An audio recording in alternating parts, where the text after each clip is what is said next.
Okay, so following up on what we finished last week. Last week we did RLA, the residential listing agreement, and we did the RPA, the residential purchase agreement. And neither of those completes our transaction. Any of you that have been in the business for a day or two, you know all of the other paperwork that's involved. Today, we're going to talk about some of that other paperwork. And I want to let you know that the thing that creates the most issues, period, in real estate is three little words. I didn't know. All right, and those little words have to be taken care of by us. We have to make sure that a seller knows what their responsibilities are with regards to disclosures. What do I have to tell people? I get calls all the time from agents, and I'm glad that they're calling, because it gives us a chance to take care of it before it's a potential problem. But they'll say, Terry, we had the buyer, the seller said that they just had a termite inspection done on this 2 weeks ago or 3 weeks ago or whatever. And here's the report. Well, if I have that report, now that's a disclosure item, all right? We have to disclose whatever it is that we know. Obviously, we don't have to disclose things that we don't know. The seller is under that same guideline. They have to disclose the things that they know. Anything that is part of the transaction or potentially part of the transaction or anything, it always has to be disclosed. So anything we know, just think anything you know, you need to be prepared to disclose. We have a lot of forms that take care of that. But let's take a step back just a minute to the RPA itself. So we did the residential purchase agreement. We received one of those if we were representing a seller. We wrote one of those if we were representing a buyer. But either way, our responsibilities are the same. So we didn't get quite what we wanted. And when I say we, I'm talking about my side, all right, which represents either the seller or the buyer. And so there's a way for us to handle that, but it always has to be done in writing.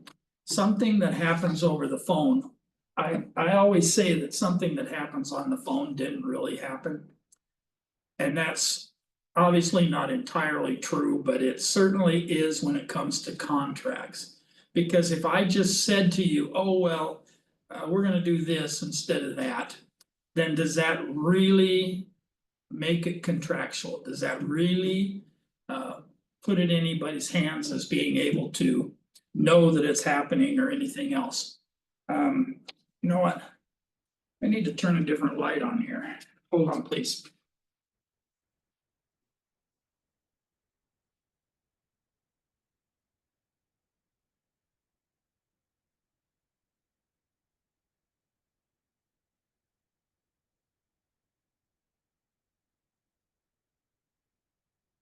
Sorry about that, but I couldn't even read the paperwork in front of me. It was so dark over here. All right, so the way we handle that, we receive the RPA. We sit down, if we're representing the seller, we sit down with the seller and we go over the residential purchase agreement in detail. And when I say in detail, this is a contract. This is something that means a lot to many people.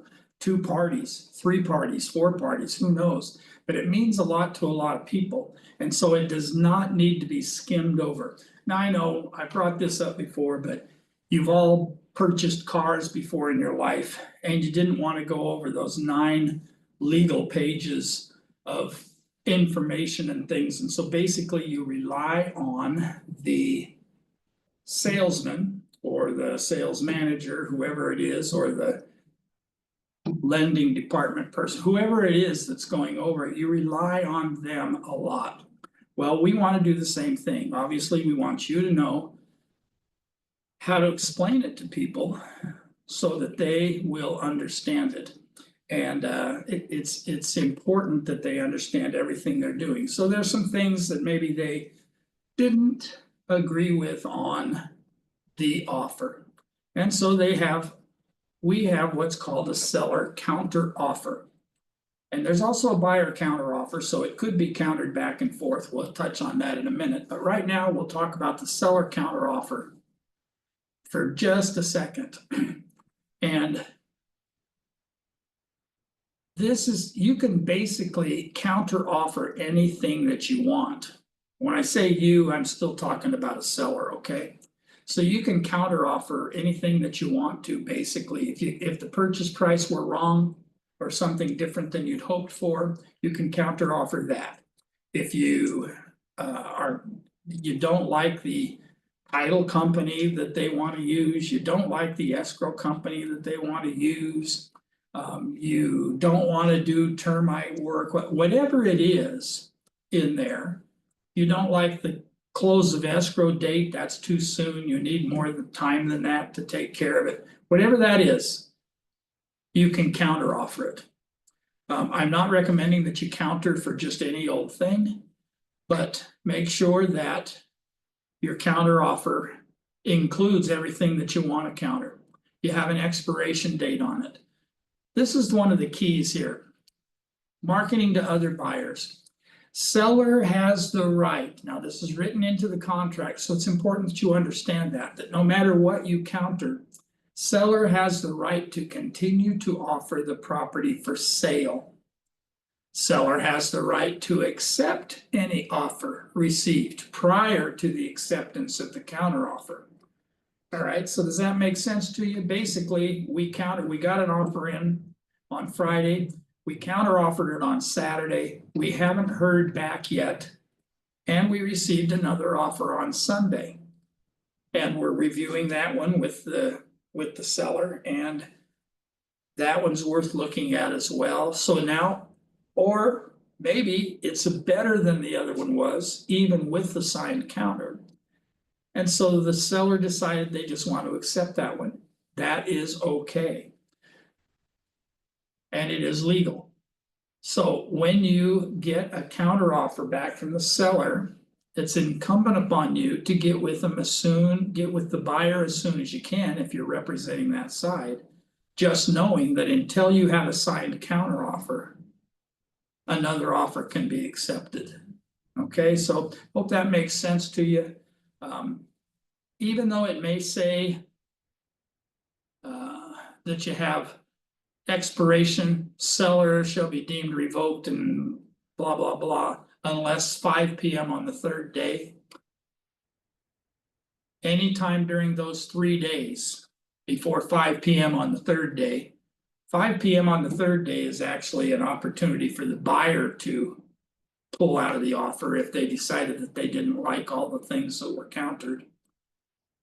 Or they can recounter themselves, but bottom line is that property is active until you have fully executed offers and counter offers. So we're going to go to what I just said a minute ago, which is that you received another offer on Sunday. So maybe you want to counter that one too. Maybe not exactly the same. They don't have to be countered the same. Terms might be different. Maybe on one, you need a longer time to close escrow. Maybe on another one, you need more money. Maybe, I don't know what it's going to be. Those things are discussed with sellers and buyers each time they go out.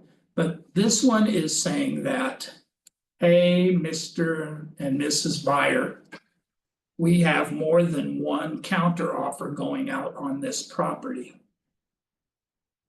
They don't have to be the same terms, but there's more than one offer going out. This one we would take if they would only change this, and this one they would take if they would only change that. But we have to disclose by using this form that we are doing a multiple counter offer situation. Now, if I received the first seller counter offer on Saturday, or I sent that out on Saturday, and then another offer came on Sunday, and the first one hasn't been accepted yet, and I decide I want to counter offer that, I use the seller multiple counter offer because we already have one counter off. But we already have one counter offer out there, don't we? And so now it's up to us to make sure that we disclose to that second one that there's a multiple counter offer. And we also let the other agent know that we just sent out a multiple counter offer on this. So everybody knows. And everybody knows that seller has the right to continue to offer the property for sale and accept any offer. So if I don't receive the counter offer signed back in time, then I can accept other offers. And this is one of, all of it's important, but this is an important little box. Right here, it says subject to attached counter offer. So this acceptance is subject to them wanting to counter offer something different. So I counter offered the seller, right? They wanted more money, whatever, I'm just throwing that out there. So down in here, they wrote that they wanted 725,000 instead of the offer that you wrote of 710,000. So that goes out and this buyer says, well, I really can't go that high. I can only afford to go to this based on what my seller said. So we're going to counter this back. So we accept all of the other terms of the agreement. However, we're going to attach a counter offer. So we click this box. That makes this offer acceptable subject. The offer that we have in place, the RPA and anything that we might have countered is all acceptable except for this one item, which may be the price, $715 or something. You check this box and then you're going to fill out another counter offer. Understand that the seller who initiated this is the one that has the final determination on whether or not we're accepting it. So until this is signed, we haven't gotten a full acceptance. So the seller signs it here when they send it out, right here. The buyer signs it here when they accept it or attach another counter offer. And here is where the seller accepts what the buyer wanted to do. And he has two options here. One is to accept it. The other is to accept this offer in a backup position, number one. So I have another offer that's better than yours. We're gonna take it. So here, but I will put you in backup position number one if you want. Now, does it hurt you to do that? No, it doesn't. It just means that if the other deal falls apart, you'll be the first person we call.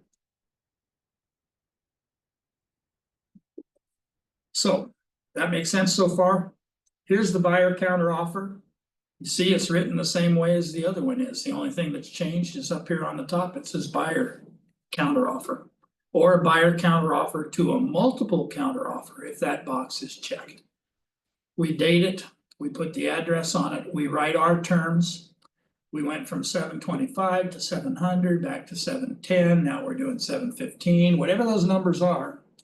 We put those in there. Close of escrow date was 45. No, we need to close it more quickly than that. Or we need longer term than that. We want to use our own escrow company. So I want to counter with 21st Century Escrow. Whatever it is that we're countering, we put in here in other terms. And it is either signed by everybody, buyer and seller, or it's subject to the attached counteroffer. Now, I will tell you that sometimes these counteroffers get a little crazy. And I don't mean crazy in what they're asking for. I mean crazy in the number. They get the seller counters, then the buyer counters back, and then the seller counters back, and then the buyer counters back. And finally, you come to something that you think everybody knows about. But it's up to us to make sure that everybody knows about that. And if it takes a follow-up to wrap all of the terms together, I have actually in my life in real estate had occasion where there have been so many counters that I talked with the other agent and had them just put together a new RPA that included all of those counter items so that we could just get one legible, understandable contract for everybody. Now, I keep all of those counters so that I can back them up in the future, but it just took a rewrite of what's going on. And every one of those counters needs to go to escrow. When you turn in your paperwork to escrow, to open escrow and get it started, anything that you countered in there needs to go in with it, so that escrow also has a chance to follow up and make sure that everybody is doing exactly the same thing. So we take care of all those things. When we finally have our last signature on our last counter offer, then we have an offer. And until then, we do not have an executed offer. Don't ever tell anybody that, oh yeah, well, we have an offer on this, when you're just in the process of countering, because at that point you don't know. All right, so let's go through the other disclosures that we need to talk about. Are there any questions about counter offers before we move off of that? I have a question, but then it's kind of maybe a dumb question, but I have a question. Hey, dumb questions are good. I can come up with dumb answers. Okay, so once the seller signs the buyer's counter offer, that means that's it. It's a done deal, correct? The seller Yes. can't come back and say, oh, no, I want to change my mind. Not after they've signed it. Okay.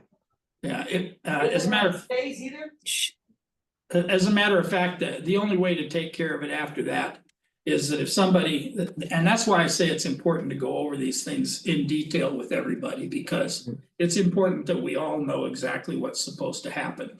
And then it goes to escrow, and escrow knows what's supposed to happen. If by chance something happened after the fact and we opened escrow and we're rocking and rolling and moving forward and things, then it would be taken care of with an amendment. And an amendment, of course, would have to be signed by everybody. But once we have the final signature on the last counter offer, whether it's from the buyer or the seller, whatever it is, once we have that final signature in place, then we have a contract.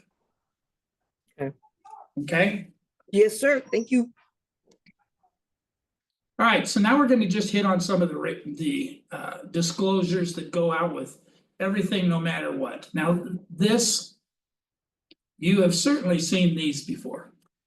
Do you know that the legislator, the executive body, and the Department of Real Estate and everything feel like this is so important that they download it with every single contract we write, every RPA, every RLA, every BRBC, every vacant land contract, this same form gets downloaded over and over and over. And it doesn't change up at the top. It doesn't change anywhere in the middle. It is simply explaining relationships. If I'm operating as a seller's agent, then I agree to this, and this is my fiduciary duty to a seller. And if it's a buyer, you'll find that it's the same wording. It's but it's representing a buyer. If I'm representing both, that's where we run into a little bit of the issue. Dual agency, you've heard it referred to as. There are, to the best of my knowledge, at this point, 13 states that do not allow dual agency. You literally would have to, if you were doing an open house, for instance, and somebody came in and said, oh yeah, I'd like to write an offer on this house, you literally would have to get another agent involved. And there are states that those 13 states that I know of that won't allow dual agency. They don't even have this kind of a representation paragraph in here. And then this kind of goes about, it doesn't detail it obviously, but it basically says that the seller will do everything they can to help sell the property. And they'll also be protecting their own interests, and but they will be professional and they will work with us and things. And we're saying basically the same thing for the benefit of the buyer. You know, this is a professional business arrangement. That sounds like a mob thing, but it's actually not a mob thing. It actually is the lead paper on any contract that says that this is how we take care of things. This goes through and details it even further, and I'm not encouraging you to go through all these. I would encourage you to go through all these items one by yourself. I wouldn't encourage you to go over them with your buyer because they won't understand half of what it says anyway. But anyway, it explains all those things on the front. That's what we do a lot of, is we have the, you notice on the RPA and the RLA and things, we have that too, where the contract is 1 page, 2 page, 3 page, whatever. And then it takes off with a whole bunch of paragraphs that explains what all that means. And so that's the key, is that everybody at least has a source to go look. If they had a question about a health and safety code on a mobile home, they could go to the California state codes and they could look this up and find out what that actually meant. So that's kind of what the second page is. Does not require a signature or an initial. The disclosure is simply in the front page here, where it says who's representing who and why.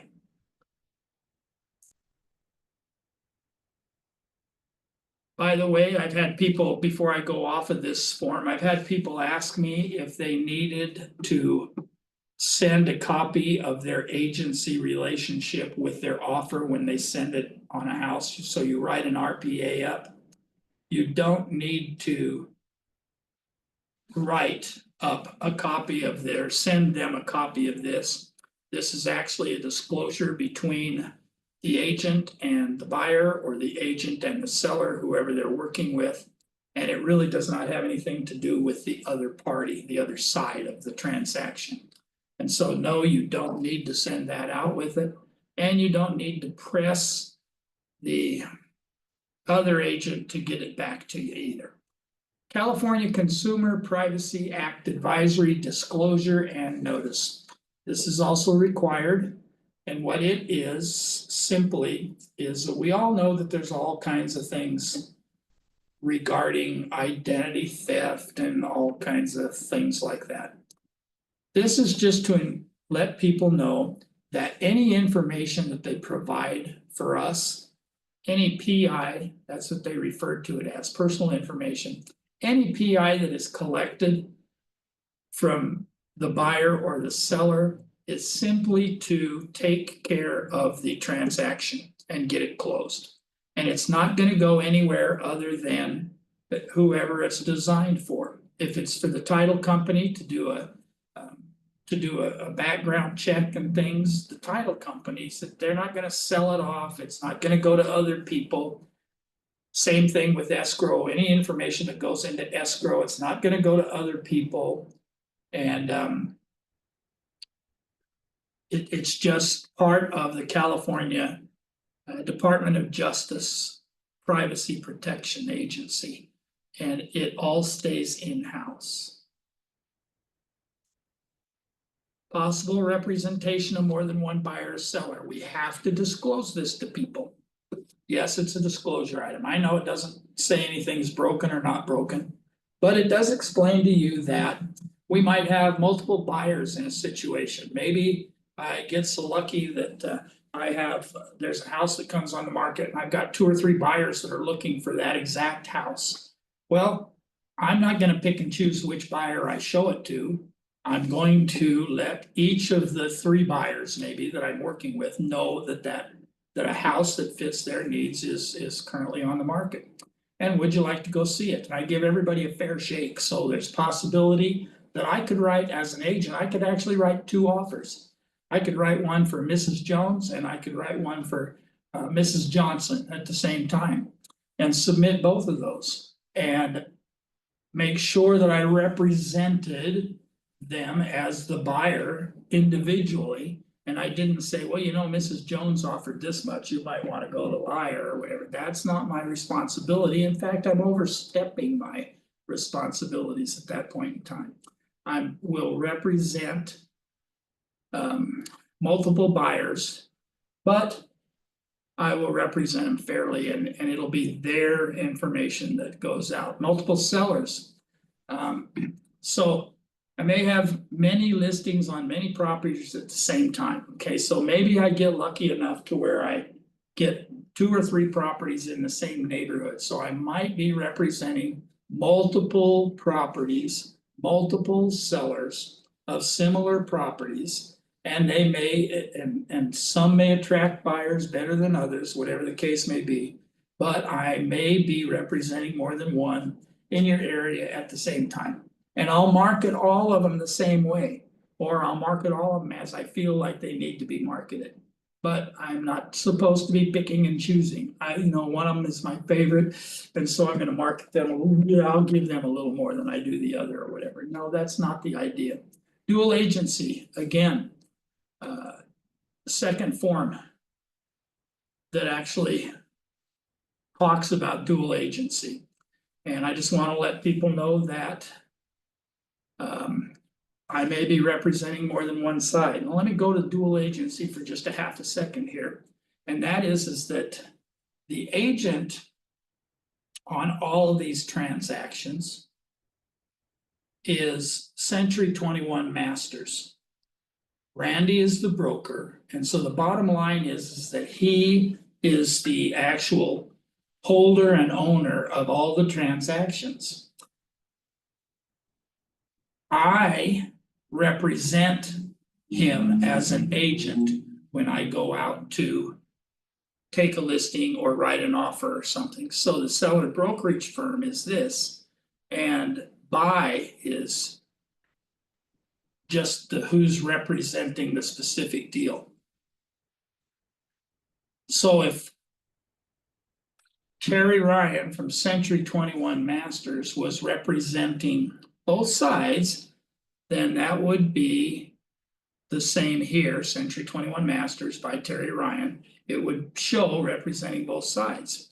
If, however, one of the other agents in one of our offices were representing the buyer and I was representing the seller, then Century 21 Masters would still be the brokerage firm, but this is by whoever the other agent is. But now we still have a dual agency thing because the agent is actually Century 21 Masters. And so if Century 21 Masters is on both sides of the transaction, it is a dual agency situation. And on the contract, when we talked about that on Friday, it would identify both of those people, but one company. And that's dual agency. Fair housing. We don't have to spend a whole lot of time on fair housing, but it is required. It is all of these acts. See all of these things that go together to make this Federal Housing Act, the Fair Employment Act, the Civil Rights Act, the Disabilities Act, the Fair Housing, all of these acts and all of these sections of all of these acts go into effect to make this fair housing and discrimination advisory. And it says that we can't discriminate for any of these items. All right, and people ask me about age all the time. Well, what if it's a 55+ community? If you are of age to buy and to contract, you can buy in a 55+ area. You just can't live there because the HOA holds. They hold a little bit more solid than just a purchaser. I have some rentals. Well, I guess I'm old enough anyway, but I've had them for a lot of years, but I have some rentals that are in 55+ communities. And I have had for years and years and years. So no matter what your age, if you're old enough to sign a contract, then you are old enough to buy a property in one of these age restricted communities. However, you're not allowed to live there. So that's why it says on here, other restrictions may also apply because they can add up too. But here, I'm not going to go through all of these. I don't think we need to go through all these. You know, that age, sex, gender, marital status, familial status, they all have nothing to do with whether or not I can buy a property. And that's the way I'm supposed to look at it. I'm certainly not supposed to to guide or steer or anything else based on any of these things.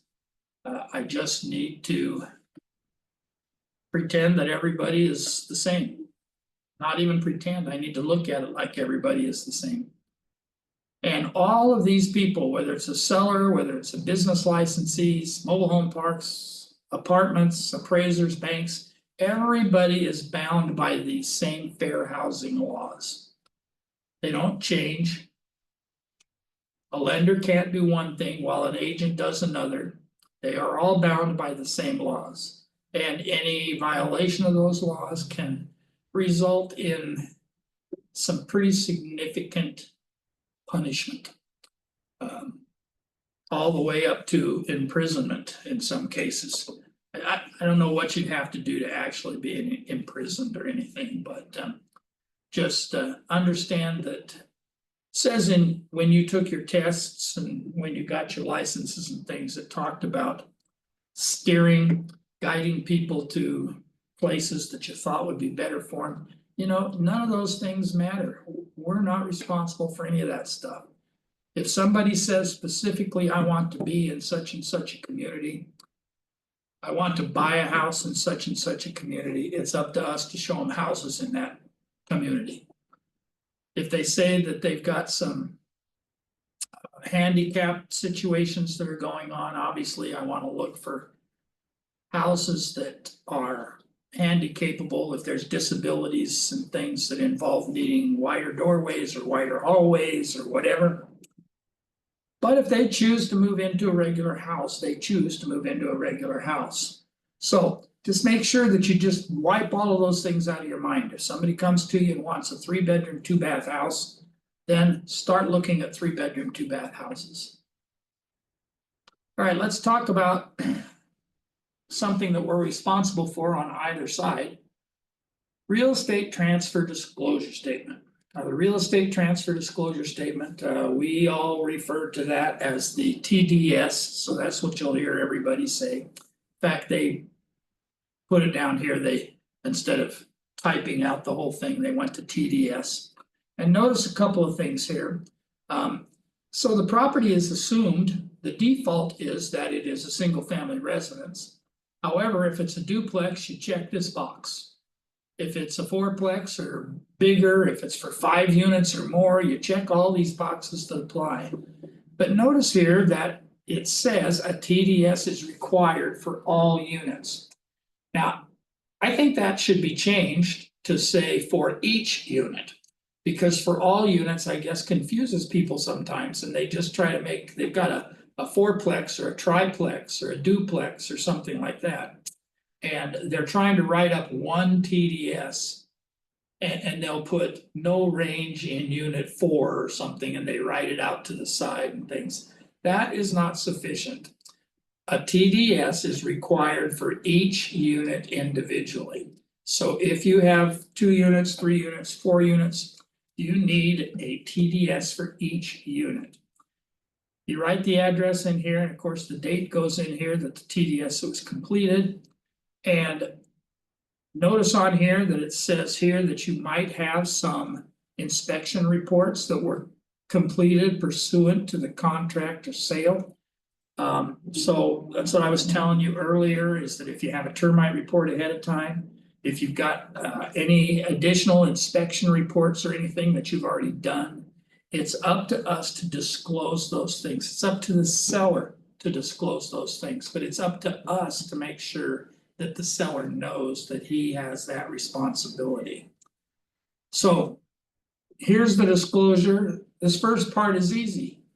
You say, Mr. and Mrs. Seller, are you occupying the property? Yes or no. Now, if they're not occupying the property, does that relieve them of the responsibility?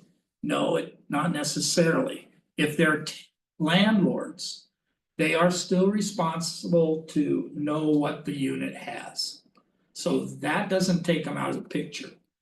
We're going to go over another form here in just a second, but if they're representing a probator, if they're representing a trust as a successor trustee, or if they're representing a bank on a foreclosure or something, then we have other rights. But at this point in time, whether the seller is occupying it or not.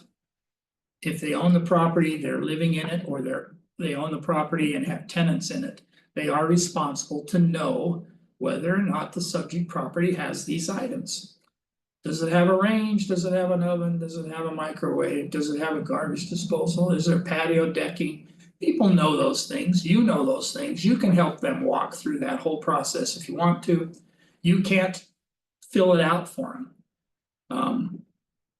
Don't go through there and check it. I know that in my lifetime in real estate, that there's been some.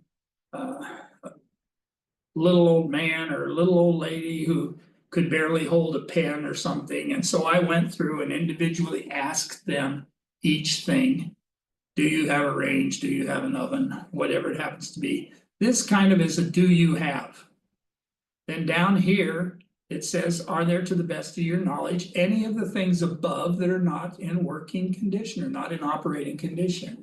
If they check yes, then put in just a description of what that is.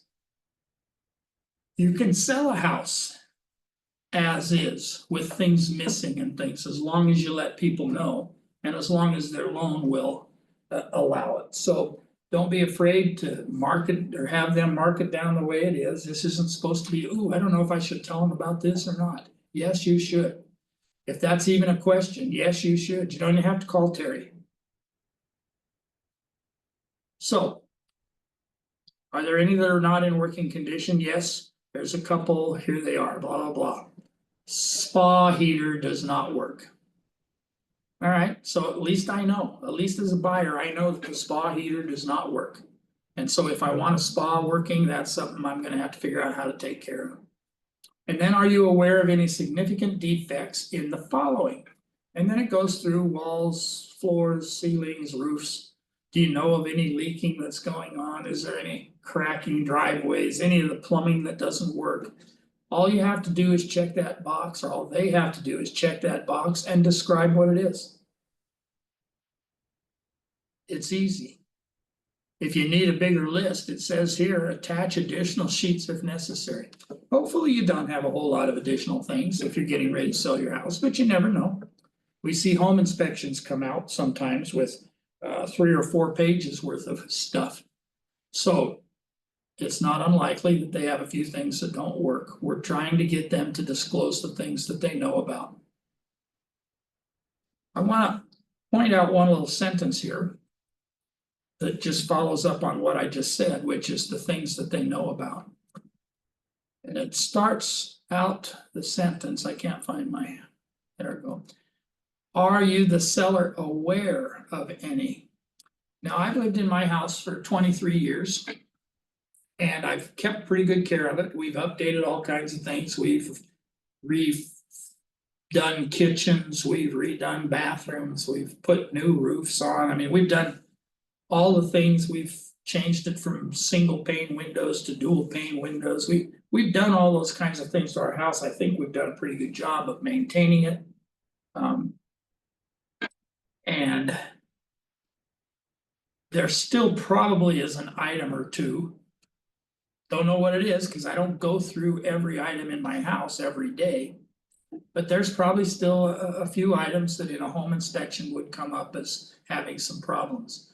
However, I wasn't aware of any of those, so I'm only marking the things that I'm aware of. Now, if there's a huge water stain on the ceiling or some kind of discoloration from something, it's likely that I would notice that over and over, and it would be likely that as an agent going into the house that you would notice that as well. And so the idea of are you aware usually has to do with something that doesn't work but you never use it type thing. So just keep that in mind. It's are you aware? And then we go to are you aware, again, are you the seller aware of any of the following? And notice it emphasizes seller because this isn't for us to fill out. This is for the seller to fill out. But we might have to walk them through it. Are there any substances or materials or products that may be an environmental hazard? Asbestos, formaldehyde, radon gas, lead paint. chemical storage tanks, anything going on? And again, are you the seller aware?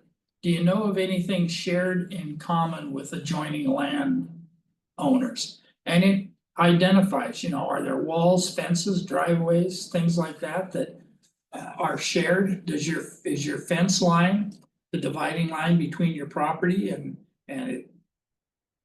If it needs to be repaired, it would be repaired by both parties. Whatever the case may be, that's yes, a lot of times, because a lot of times fencing is shared. Are there any encroachments or easements? So encroachments is talking about something that's built maybe a little bit over the line of one property. Right, so they built the shed on the back of the prop, doesn't usually happen in like subdivisions and things. But or housing developments. But a lot of times we have properties throughout California that are very rural. And people do all kinds of weird things on rural properties. It's like they think that they can do anything they want because it's out in the middle of nowhere. And that likely is true. However, we have to make sure that we let people know about those things. Easements is an issue sometimes when we deal with rural areas. Well, Farmer John let Farmer Joe bring his hay into the cattle across the back of his property, and he's done that for years and years and years. Okay, so that may affect, that's what it says here, matters that may affect your interest in a subject property. So maybe I don't want to have Farmer John driving across the back of it for hay delivery and things. I'm gonna have to have that conversation. But at least we know, don't we? All right. And then room additions, we run into this a lot. And we especially run into this, funny enough, in 55+ communities. Because about half the people that retire, it seems like, and I know this is a stupid statement and things, but I'm gonna say it anyway. But it seems like about half the people that retire know other things about construction, or they've added a room on before in their life, or how hard can it be to put up some frames, or I've got a friend who can do some electrical wiring. He lives just down the street from me. He's a retired electrician. And anyway, so they all, by the time you get to the age of 55 or 60 or 65 or whatever it is, you know people. And you know people that can help you get things done. And so it's not uncommon for somebody to build a room addition off their sliding glass door and turn it into a game room or whatever it happens to be. Were those done by permits? Or did you have Terry come over and help you? Or John come over and help you? Or Fred come over and help you? Or Mary come over and help you? And did you do them up to compliance with building codes today? Now, there's building codes that are out there for everybody to have access to. You go to your county, and your county, whatever county you're in, has a building and zoning department. And you can go there and you can find out what the codes are. I want to add a room. Well, it'll tell you what you have to do and how high the ceiling should be and how tall the entry must be and how often you have to have electrical outlets, and it'll tell you all of those things. So was it made with the necessary permits, or was it made at least up to code, or is it not in compliance with building codes? And you can usually tell, as you get to be an experienced realtor, you can tell when you go into a room that does not have some of those things. You go into a added room off of the back of the house, and the light for that room used to be your porch light, and it's still the same light. Okay, that's not sufficient. If your outdoor outlet is your only outlet and you're using power bars to try to get 2 lamps and a Nintendo or something hooked up and a TV, then you're not up to code. If you go in, you should have an outlet every 6 feet as you go around the perimeter of the room. And so if you look around and you don't see outlets in some of the other walls, then it's not up to code. It has not been permitted. And so you see things like that. You can find out that information, like I say, by looking to your county or sometimes your city if there's additional things that the city requires. So without going through this whole list, the other important one is CC&Rs and homeowners association. It's important. Is it involved with, are there CC&Rs on your property? Are you involved with the homeowners association? If you are, you need to get that paperwork together because when you sell the property, you have to disclose to the buyer what the HOA requires or what the HOA allows, because they may not allow some of the things that you want to do with the property. They may be thinking to themselves, hey, well, gosh, I wanted to build a whatever shed over there or something. I wanted to park my RV there. I wanted to, my grandkids come and stay with me all summer long, or whatever the case may be. There may be HOA guidelines or restrictions, call them whatever you want, regarding some of those things. And if there are, then the buyer has a right to know what those are. Are there any notices of abatement against the property or citations? So there's some things that need to be done. I live kind of right out on the count. I live in a county and don't live within city limits anywhere. I live outside, kind of in a semi-rural area. And one of the things that I have that runs right behind my house is I have a canal. Well, the canal, I've been there 23 years in the house. I've probably seen the canal full of water about maybe a dozen times because we really have to get heavy rain in order for that canal to really run much water through it. However, one of the things that it does have is that it does have through that canal or along the side of that canal, we have power lines. And so that canal has to be kept free and clear of weeds and all that kind of stuff, because that's also the way that the power company, that's also their road when it's dry. Okay, that's their road to do maintenance on any of the power lines. But guess whose responsibility it is to keep that thing clean? That's my responsibility. It's actually my property and it's an easement to the power company.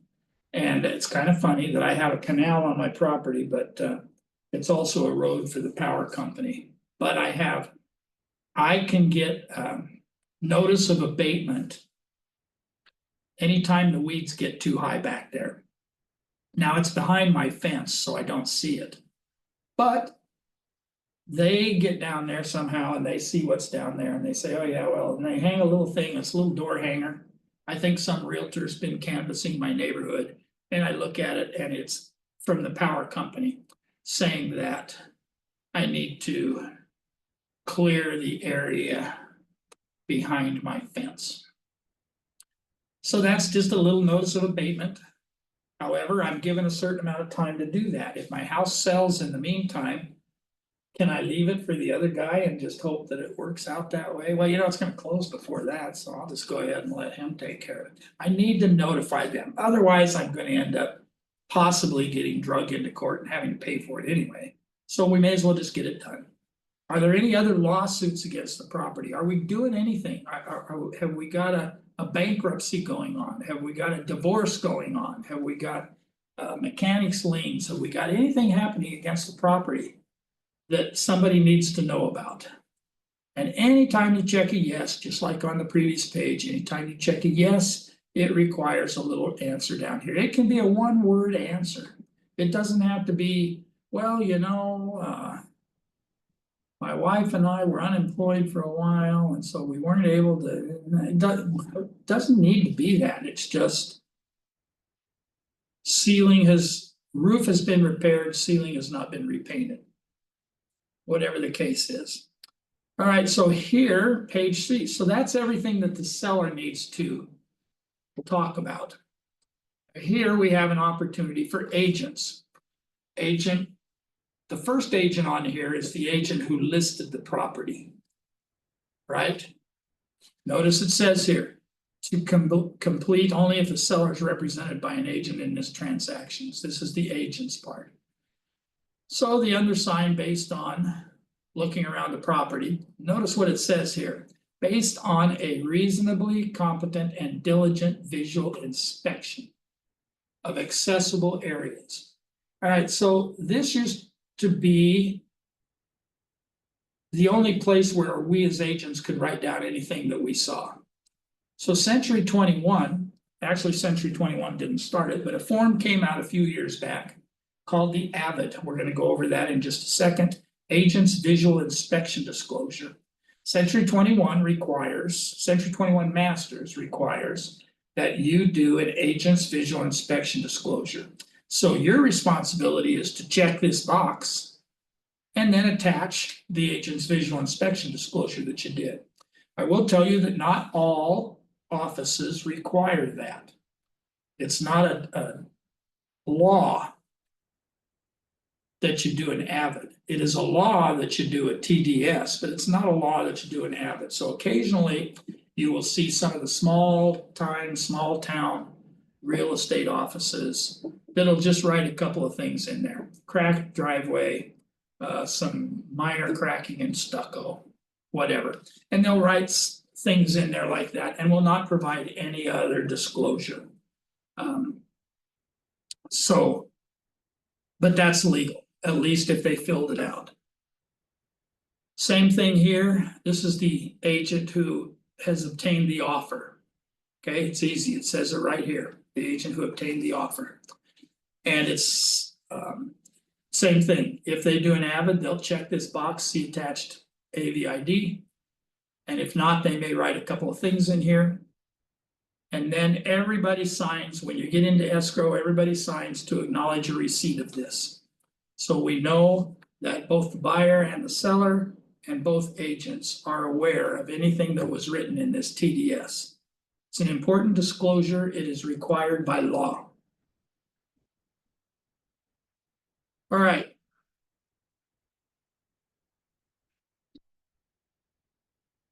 Notice this is a seller property questionnaire. Now they're different, and if you look at them, you'll see the difference, and we will because we just went over the TDS, and now we're going to go over this for a second.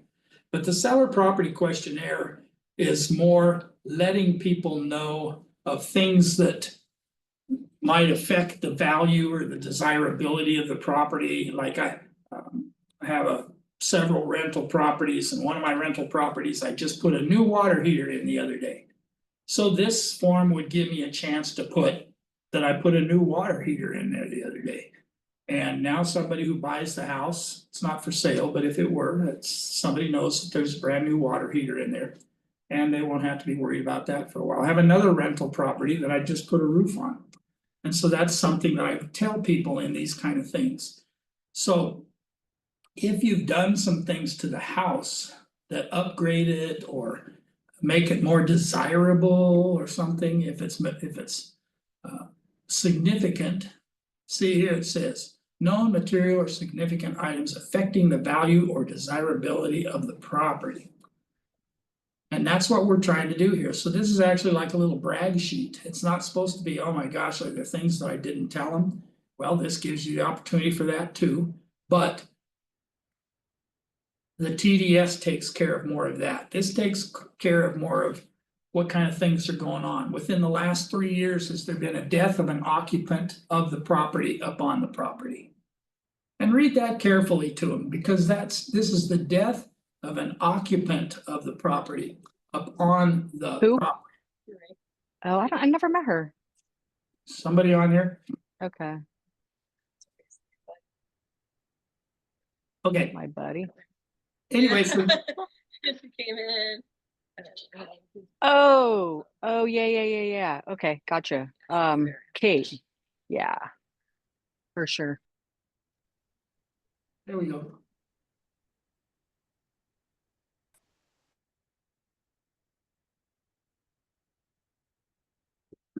It's all recorded, so we know exactly who that was. Anyway, just kidding. So this gives them a chance to talk about things that might affect the property differently than the other things, like within the last 3 years, has there been a death? And notice that I emphasized that a minute ago. Death of an occupant of the property on the property. And the answer to that should be pretty easy, yes or no, and it doesn't leave much room for questions or anything, does it? It just, that's what it says. Are there any? It says on here, note to the seller, the manner of death may be a material fact to the buyer and should be disclosed, except for death by HIV or AIDS. All right, so what kind of material fact? So if there was a death, and I know this, I'm not gonna get gory or anything like that, but if there was a suicide in the house, or if there was a murder in the house, or something to that extent, then that might be a material fact. It's hard to say, because to one person it's a material fact and to another person it's not. I had a property several years ago, but I still remember the street. It was on Bay Avenue in Moreno Valley. And I went over to do my Avid and did some of my regular preliminary workups on the house and things. And I tried to turn down the street and it was blocked off by police. So I kind of ran around the other way and tried coming in the other way, and I could get up to a certain point.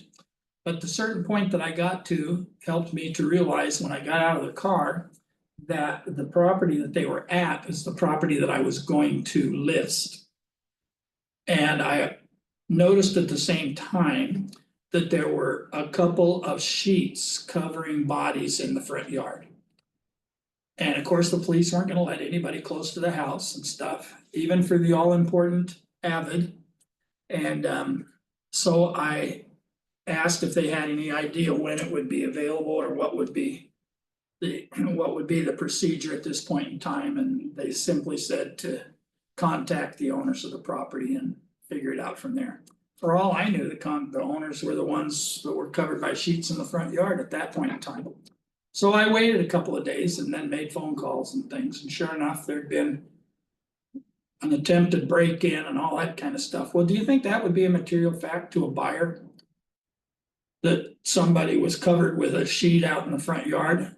To some buyers, that would be very material. To some buyers, it's like, well, do I get a discount on the price? So it all depends on how people look at it.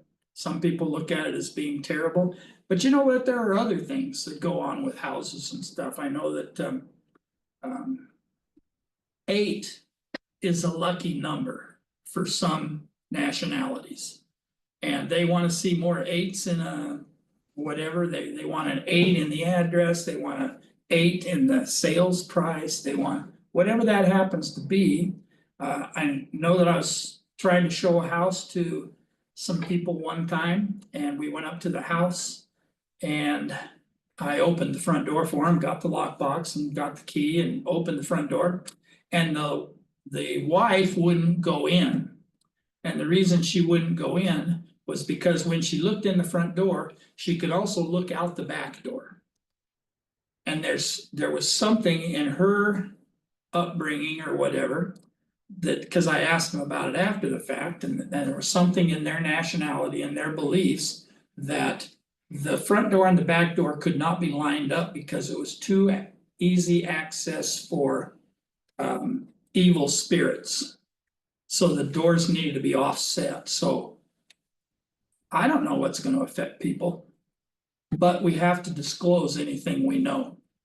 So is there any order from government officials? Is it in an industrial use zone? That's pretty easy to find out, right? You drive up to the house and sitting next to it is a block building where somebody's doing welding or something, then it's, we've got an industrial use there. Is it next to manufacturing? So I was driving in Hemet the other day, and there is a new Amazon fulfillment center going in. And I was thinking to myself, and this is huge, those Amazon fulfillment centers, they're like about 3 blocks long and 3 blocks wide and have room enough for 20 or 30 trucks to pull up and load and unload and everything. And right across the street is a residential area. And just to the north, no, just to the south is a park. And I was just thinking to myself, it's kind of strange, but obviously somebody would notice that great big building because it's bigger than all of the houses put together. So, but does it bother people? Some people, yes, some people no, but we have to tell them. Is it located within a mile of a former federal or state ordinance location? And, basically, we have some areas near San Diego or Oceanside anyway, where there's Camp Pendleton down there. And I've been down in that area. I go down there every week to visit the offices that we have down there. And there have been times where I've gone down there and I've heard explosions in the hills. Well, in the hills for a long ways behind the Camp Pendleton area, they use that for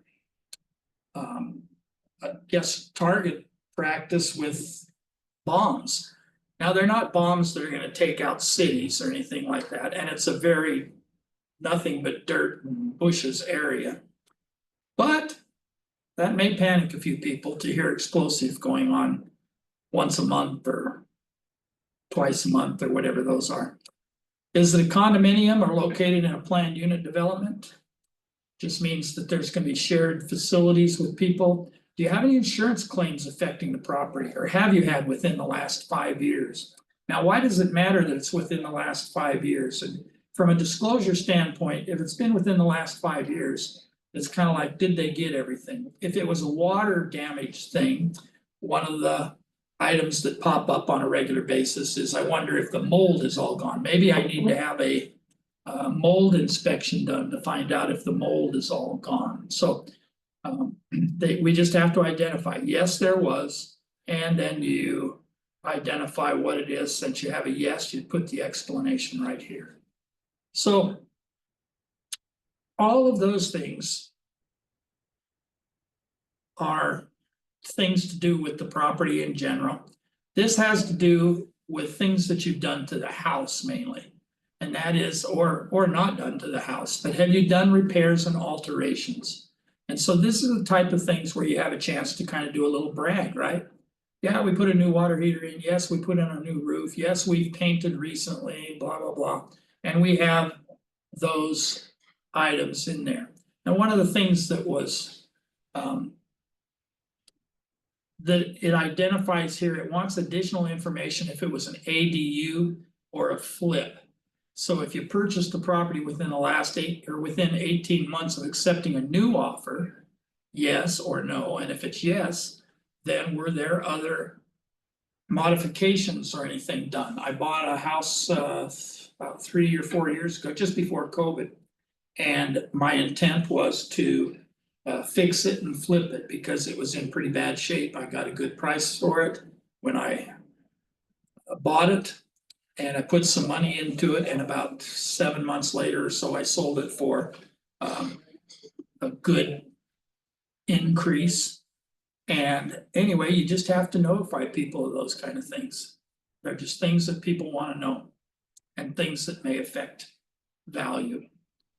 All right, any of these items as we go through, and we'll speed through a little bit because we have a couple more to get through. But you can see as you read through these things, it's just asking the people if any of these things have been taken care of or if there are existing problems now. Has there been disaster relief or any kind of a civil settlement? Regarding your property, maybe it's the entire property, maybe it's the entire development. We had one well, it was a few years back, but it had, after some people, it was a new development and people just loved the houses and they were all moving in and everybody liked it real well and things and after there was a lot of movement on the property and people driving cars back and forth and all the construction that went on and things, it started to emit a kind of an odor that people would complain about, and then they would just think it would go away or whatever, and rained a few times and they'd think it would go away and whatever the case may be. But bottom line is that it was built, the whole development, and I don't know how it got passed, but I guess they met the compaction standards and things, but it was built over an old landfill. And as there was activity on that landfill, even though it had been covered in and compacted and everything else, there were some of the odors from the landfill that were starting to creep up. And so anyway, caused a big class action lawsuit and everybody got a new home somewhere else. So all of these things, have we done anything to any of them? And is there anything that I need to tell somebody that might affect them buying the property? And they need to know that. Solar advisory. Obviously, when we go up to a house, we can look at it and see if there's solar panels on it, right? It's not a hidden item. It's not something that you can put underneath an eave somewhere. It's something that's generally on one of the sides of the roof somewhere. Be sure and take the time to look. And if it's there, we have to fill out this advisory. It gives some information.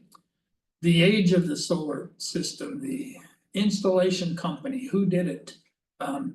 Do you know any of these things? Are you aware of any of these things? And you put an explanation down here just like you do on the other. Do you know what the balance is? Is it financed? Is there a lease? Do you know how much the payoff would be? Do you know any of those things? If you don't know any of those things, it's okay to not know those things. You see, again, it says, are you aware? So you can click no, but can you at least give me the name of the company that you pay your bill to? So that I know who you leased it from. I want to know what year it started, what year it's up, what's my monthly amount. I need to know all of these things. These are disclosure items if you have solar on the property. So if you have solar, this is required. Wood balconies and stairs. This is new, but this is an advisory that says that if you have 3 or more units and it has balconies and decks and stairways and other structures that are extending outside of the exterior walls, like a deck or a patio or a stairway going down or whatever it happens to be, then they need to be inspected. And this form came out, it's being revised, there'll be a new one out shortly. But January 1st, 2025 was when it was originally set forth to go into effect. And it actually did go into effect.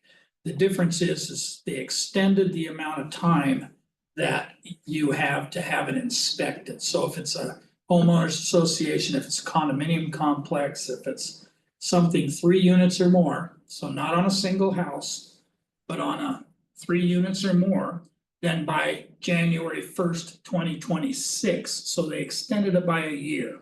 So we're 2.5 months into that year right now. So in about 9.5 more months, we need to have it all inspected. And then they're going to be inspected every 6 years after that. And the inspectors that can do it, there's a limited number or limited type of inspector that can do it. They have to be engineers, structural engineers, civil engineers, those kind of things.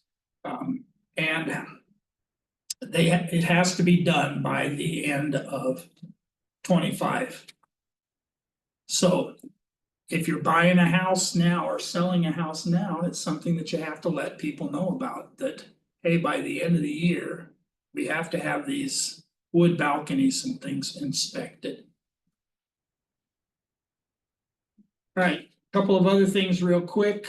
Brokers Compensation Advisory. This you would go through with both your seller and your buyer. It's the same form either way, but it lets people know how our new compensation program works and how people get paid or how they don't get paid, what kind of concessions there can be and things, and who pays for what. And it is just an advisory to let people know. So it's not actually a form that is contractual, but it is one of those disclosure things. Well, I didn't know. Remember how I started out this whole thing was I didn't know. So this is how we let them know. Multiple listing service addendum. The main thing that this covers at this point in time, because it used to cover a couple of other things, but those have been eliminated and moved to the residential listing agreement itself. But here is seller instructs broker to begin marketing the property to the public on, and you can put that, if you've checked that box, you can put that date in there.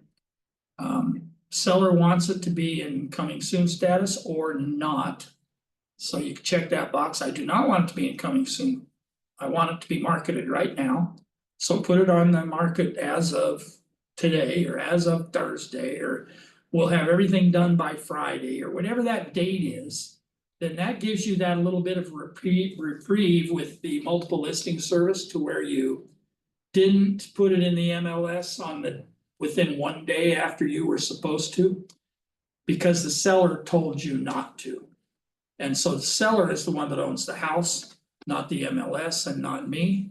So this is where that information comes from. So that goes on there. This also talks about concession explanations. It talks about just what's involved. Concessions may include cost of escrow or title, lender fees, repairs, inspections, and buyer broker compensation. So it identifies all those things. Super important that some people forget about completely, and I'm not sure how, but you know what? You're coming to list my property, or my property is in escrow and I'm trying to find a new one or something, and somebody writes an offer. And I want to write an offer on another property. I have to disclose to the other people that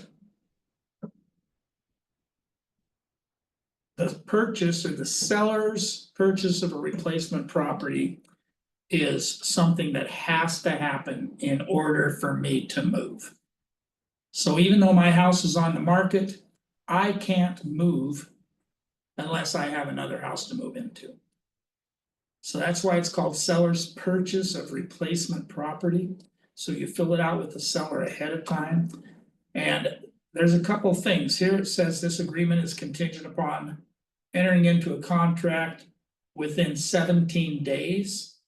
Or I can change that to 20 or 25 or 30. I can't make it unreasonable or nobody's going to accept it. But it does give me the opportunity to let people know what's going on. Yes, I'd love to accept your offer, but I have to move. I have to have a place to move. This is finding a replacement property, or B is that I've already entered into a contract to acquire a replacement property. So that part's already done. That's good news. It's with the escrow company. Here's the escrow number. And I have already done that. And C, or I need to close a replacement property. So I can't move until I close on a replacement property. All of those things are okay. Any one of them are okay, as long as everybody knows about it and agrees. Down here, I might want to extend the escrow date for the sale of a property for a few days in order to accomplish finding a replacement property, or whatever the case may be. But read through this carefully with people that are, when you're involved with any kind of either a contingency to purchase or a contingency to sell a property. Okay. We're going to modify some terms. We're getting close to the end here. If you have any terms in any of the agreements, and this one is just in here, you have others and things, but there's modification to the buyer representation agreement, there's modification of all kinds of terms. All of those things are okay, as long as you put them in writing and people know about them. Now, I'm kind of speeding here because I'm trying to get done by our 11:30 thing, so you guys can get out. All right. This one we're not gonna go over because that's been squeezed into the RLA. I should have pulled that out of there. It's my fault. You all know how this works. However, this has been changed now. It's been added on here to the end where it says for a single property showing as well. So that means that if they sign in, you have the right to answer questions for them and talk to them about the property that you're holding an open house in. We went over the PSRA the other day.